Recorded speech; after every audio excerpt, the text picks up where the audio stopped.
नमस्कार मित्रांनो, एका लोकप्रिय मालिकेतील अभिनेत्याबाबत खूपच वाईट अशी बातमी समोर आली आहे।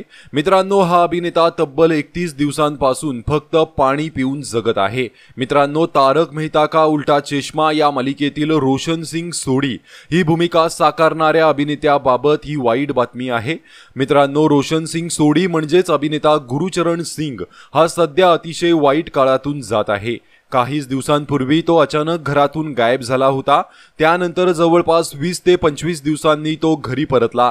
त्यानंतर आता घरी आल्यावर या अभिनेत्याने आपल्या डोक्यावर खूपच मोठा कर्ज असल्याचा खुलासा केला आहे। अभिनेता गुरुचरण सिंगवर 1,20,00,000 रुपयांचे कर्ज आहे। त्यामुळे सध्या तो कामाच्या शोधात भटकत आहे। एवढंच नाही तर त्याला 2 वेळचं जेवायलाही पैसे नाहीत, असा धक्कादायक खुलासा अभिनेत्याने केला आहे। अभिनेता गुरुचरण सिंग म्हणाला, मी 1 महिन्यापासून मुंबईत कामाच्या शोधात आहे।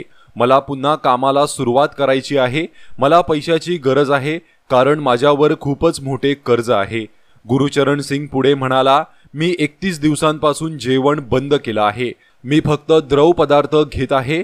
मी फक्त दूध, चहा, नारळ पाणी पित आहे। मी गेली 4 वर्ष फक्त अपयशच पाहिलं आहे। मी वेगवेगळ्या गोष्टी करण्याचा प्रयत्न करत आहे। व्यवसाय, इतर अनेक गोष्टी करण्याचा प्रयत्न केला, परंतु प्रत्येक गोष्टीत मला अपयश आलं। आता मी थकलो आहे आणि मला काहीतरी कमवायचं आहे, असा खुलासा अभिनेत्याने केला आहे। त्यामुळे अभिनेता गुरुचरण सिंग हा सध्या प्रचंड वाईट काळाचा सामना करत असल्याचं आता समोर आलं आहे। त्यामुळे अनेक जण त्याला धीर देण्याचा प्रयत्न करत आहेत।